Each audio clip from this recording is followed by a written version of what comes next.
శ్రావణ mega sale మీ CMR legacy of జ్యువెలరీలో విఏలో 50% వరకు తగ్గింపు. వివరాలకు సంప్రదించండి. నమస్తే అమ్మా. నమస్తే అమ్మా.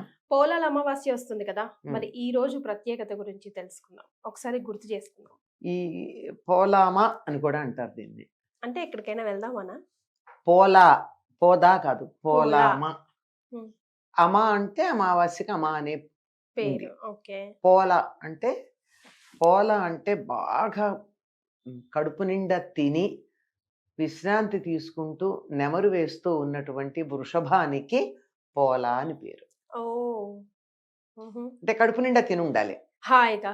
హాయిగా తిని నెమరు వేసుకుంటూ ఉండాలి. ఉమ్, వృషభం అంటే ఎద్దు కాదు, ఉమ్, వృషభం వేరు. వృషభం అంటే ఆబోతు.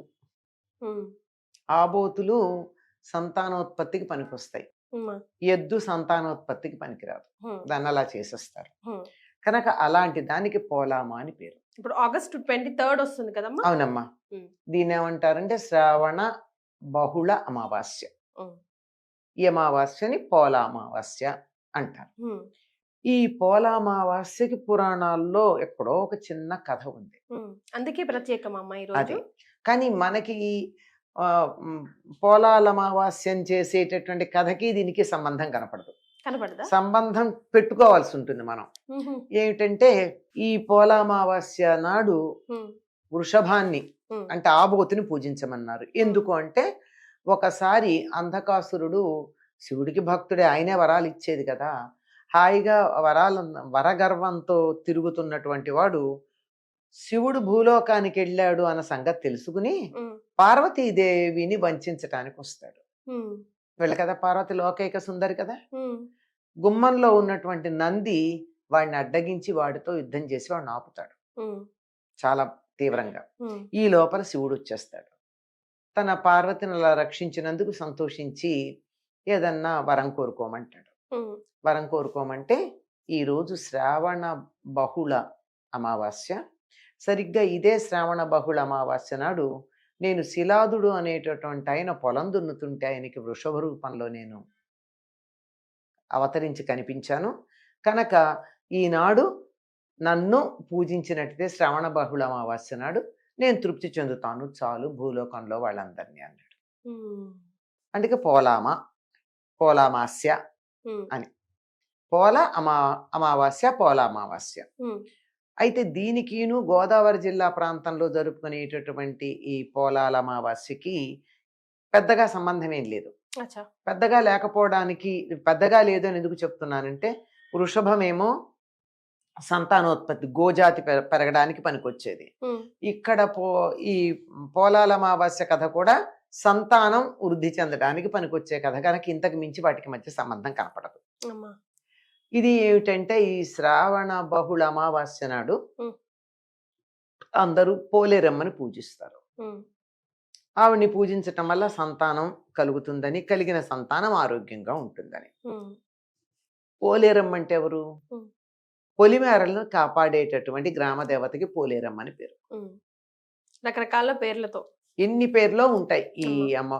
ఈ గ్రామ దేవతలందరూ ఆ గంగాదేవి యొక్క అంశాలుగా చెప్తారు. అది గంగానమ్మ అన్న పేరే ఎక్కువగా కనపడుతూ ఉంటుంది. ఉమ్, పొలిమేరల్ని కాపలా కాస్తూ బయట నుంచి ఎవరు లోపలికి రాకుండా, ఏ చీడపీడలు లేకుండా, అంటువ్యాధులు ప్రబలకుండా గ్రామాన్ని కాపాడేటటువంటిది గ్రామదేవత. అమ్మా. గ్రామదేవత సాధారణంగా ఊరికి మొదటి భాగంలో, అంటే ఊరికన్నా వెలుపలగా ఉంటుంది. ఉమ్, అంటే బయట నుంచే కదా ఏమన్నా రావాలంటే లోపలికి, ఉమ్, కనుక ఆవిడ్ని దాటుకుని రావాలంటే ఆవిడ దగ్గరే ఆగిపోవడం జరుగుతాయి. రోగాలు కానీ, దొంగలు కానీ, మరే. మీద వచ్చేటటువంటి శత్రువులు కానీ ఆపేటటువంటిది. ఉమ్, కనుక మీరు గమనించండి, ఈ 4 నెలలు దరిదాపుల్లో ఆషాఢం నుంచి ఆషాఢం, శ్రావణం, భాద్రపదం దాకా అన్ని గ్రామదేవతలకు సంబంధించిన పూజలే మనకు కనపడుతూ ఉంటాయి. ఉమ్. And correct. అంటువ్యాధులు ప్రబలే రోజులు ఇవి. ఆ, ఇప్పుడు వస్తున్నాయి కూడా అసలు అదే మామూలుగా వస్తున్నాయి కదా. హాస్పిటల్ కిటకిటలాడుతుంది. అదే అంటున్నా, ఉమ్, అంటువ్యాధులు రాకుండా గ్రామానికి చూసుకునేటటువంటి బోనాలు చేసుకున్నా అంతే, ఇదైనా అంతే. మరి. అలా ఉండేటటువంటి పోలేరమ్మని పూజించుకోవడం, ఉమ్, దానికి ఉన్న ప్రాధాన్యాన్ని గురించి చెబుతూ ఒక కథ చెప్పుకుంటారు. ఉమ్, ఒక బ్రాహ్మడికి 7 కొడుకులు ఉన్నారు. 7 కొడుకులకి పెళ్ళిళ్ళు అయినాయి.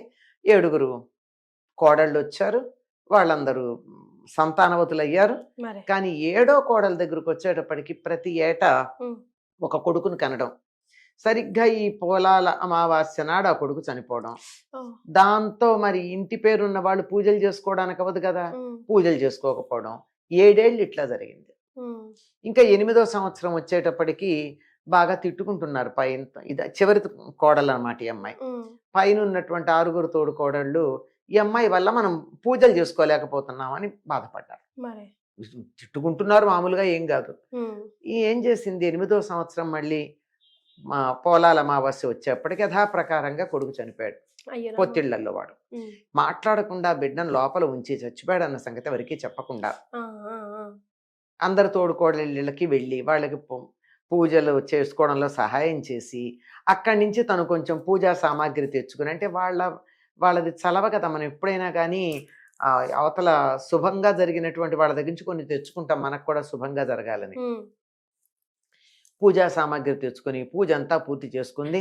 అందరూ అమ్మయ్య ఈ సంవత్సరం అన్ని అమ్మాయి పూజ చేసుకొని ఇచ్చింది అనుకున్నారు. ఉమ్, ఏడుచుకుంటూనే చేసింది, అమ్మవారికి బాధపడుతూనే చేసింది. మరి తప్పట్లేదమ్మా, నా వల్ల వాళ్ళందరూ పూజలు చేయడం ఆగిపోయింది గనక నేను ఇలా పొరపాటు చేస్తున్నానని చెప్పింది. ఉమ్, అయ్యాక చీకటి పడ్డాక ఊరు సద్దుమణిగాక అలా వెళ్ళిపోయి ఆ పోలేరమ్మ గుడి మెట్ల దగ్గర కూర్చుని ఏడుస్తోంది, నా కర్మ ఇట్లా కాలింది, నాకు అస్సలు సంతానం బతకటం లేదు అని. ఉమ్, అప్పుడే గ్రామ సంచారం చేసి వచ్చింది, ఊరంతా బాగుందా లేదో చూసుకొని వచ్చింది. అమ్మవారు ఊరంతా బాగా చూడాల్సిన పని ఆవిడది కదా. మరి చూసి వస్తూ వస్తూ గుమ్మంలో కూర్చుని ఏడుస్తున్నటువంటి ఆవిడని చూడగానే ఉమ్, అమ్మవారికి ఎవరికైనా కానీ జాలి జాలి కదా.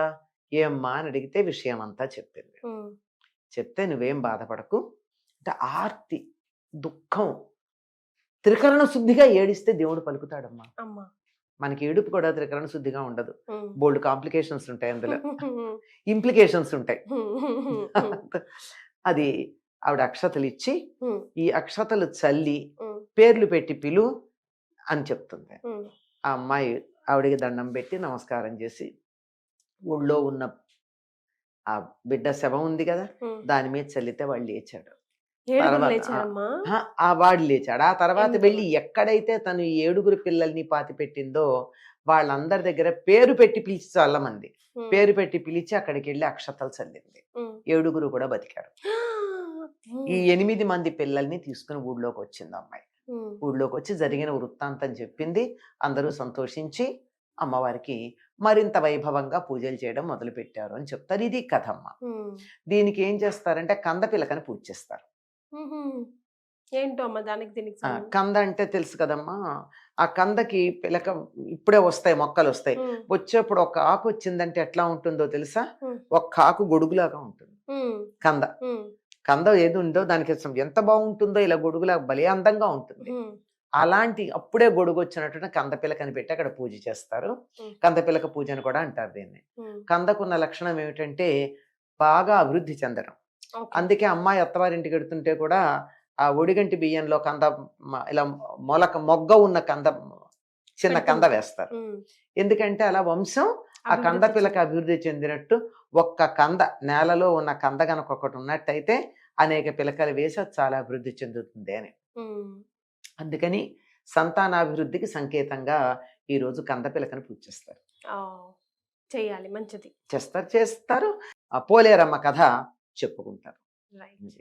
చాలా సంతోషం అమ్మ, ధన్యవాదాలు.